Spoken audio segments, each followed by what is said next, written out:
So we've been solving systems of linear equations. Our systems have had two equations with two variables, and we've already investigated solving by graphing and solving by elimination. Today we're going to look at a new strategy called substitution. And substitution works well when one of your equations is already solved for a particular variable. What I mean by that is, notice the second equation here says y equals x minus 4. Since we know y equals x minus 4, we can use that to our advantage.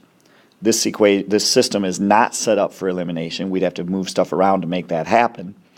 But if I take this y equals x minus 4 and I use the x minus 4 in place of the y in the other equation, I actually do eliminate a variable and I can solve. Let me show you exactly what I mean. I'm going to take that first equation, which is 2x plus y, and instead of writing y, I'm going to put x minus 4. I just substituted x minus 4 in place of y. It still equals 5. Now when I do that, I now have an equation with one variable, and I can use all the same techniques that we used in Chapter 2. I have like terms here, so I can make this 3x minus 4 equals 5. I can I can inverse operation, so I can add 4 to both sides and make this 3x equals 9. And I think you'll agree that if 3x equals 9, that means through division x equals 3. And I'm already halfway to the solution. I've got x equals 3. Now here's the trick with substitution, just like elimination.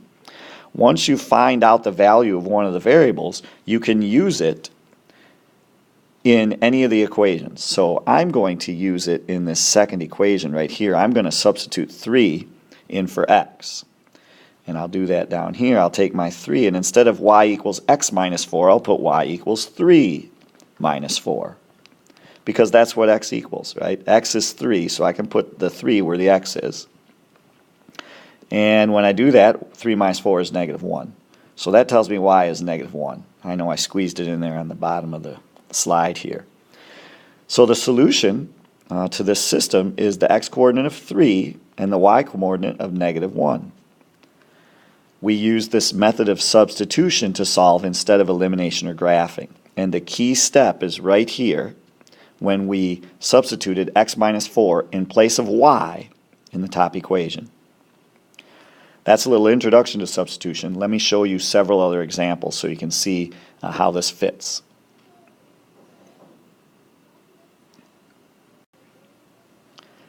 So here we have another system of equations that's set up for our substitution method. Notice the top equation tells us that x equals 2y minus 4. And so using substitution, when I write out the second equation, I'm going to put 2y minus 4 in place of that x in the second equation. So I substitute 2y minus 4 instead of x plus 8y equals 16. And then again, as usual, we're going to use our techniques to solve this equation. I have like terms here. 8y plus 2y is 10y. I still have the minus 4 equals 16. I can add 4 to both sides.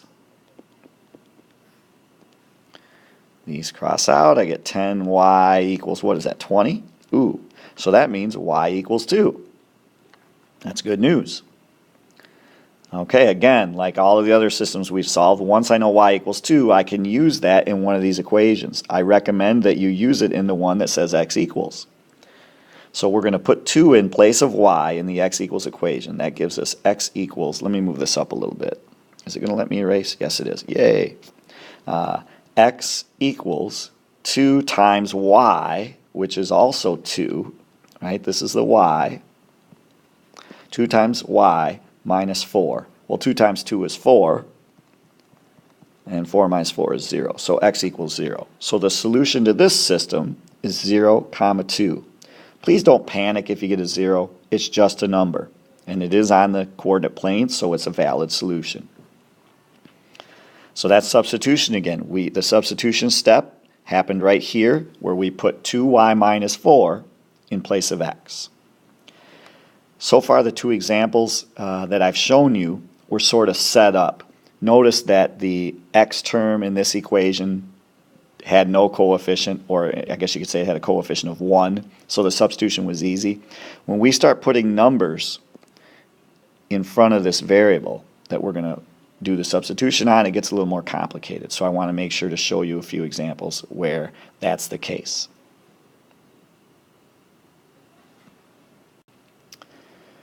Now this system is slightly more complicated. It's still set up for substitution. Notice it says y equals negative 3x minus 2. But now when I go to perform that substitution step, there's an extra 5 in front of my y. This 5 is important and we need to be careful with it. So here's how this is going to work.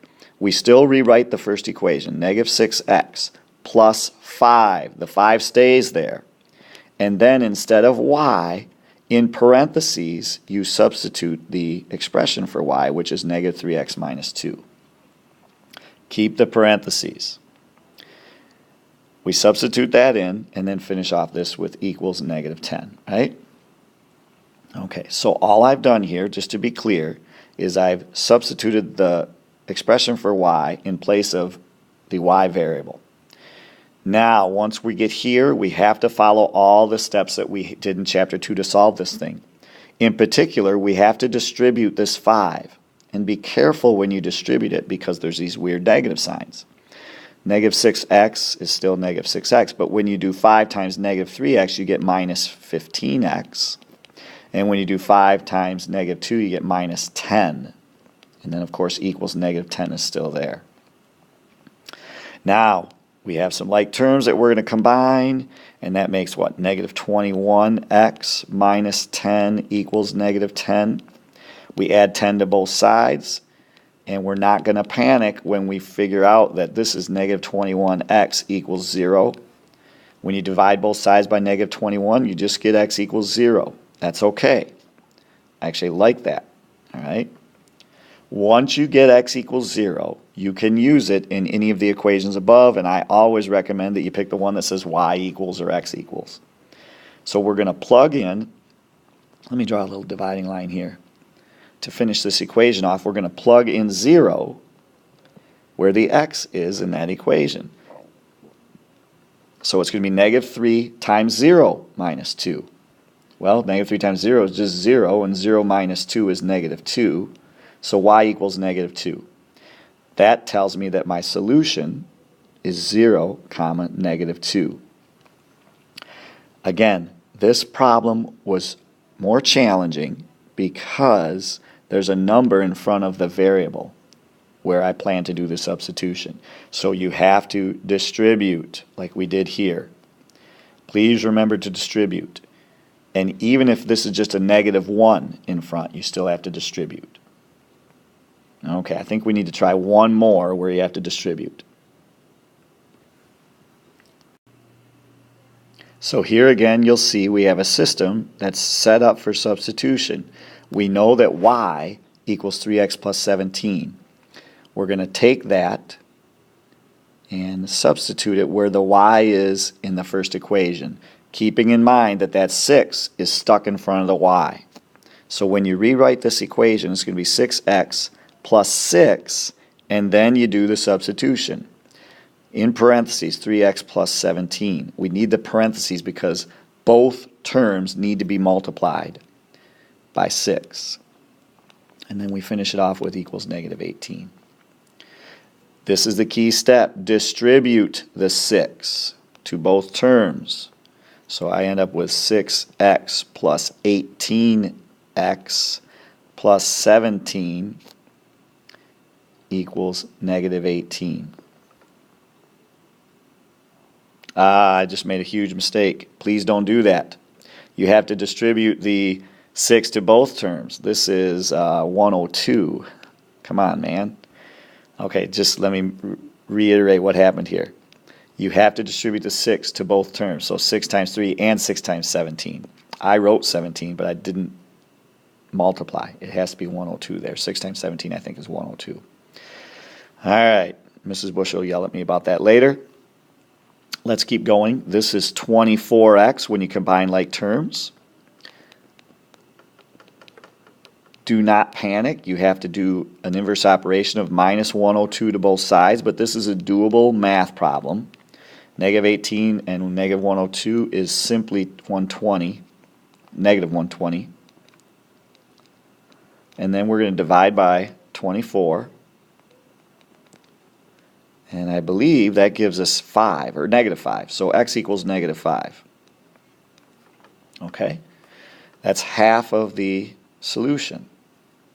X equals negative 5. And you know what the next step is. I'm going to pick out the y equals equation, and I'm going to put negative 5 in place of x.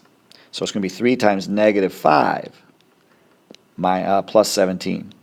So that looks like negative 15 plus 17. Ooh, that's negative 2. Excellent. All right, so y equals negative 2, and I have the solution. It's negative 5 comma negative 2. That's the ordered pair, the x-coordinate and the y-coordinate. So again, the key step here, and I demonstrated it by messing it up, is you have to distribute that 6 to both terms. Remember, I missed the 17 initially. Okay, so this is substitution. These things are doable. Let's just do one more quick example where both equations have y equals. So this is the last example for this particular little video, and I just want to point out to you that you can do substitution even when both equations are solved for y. In fact, a lot of times people will just say that they set these equal to each other, and that's not exactly true.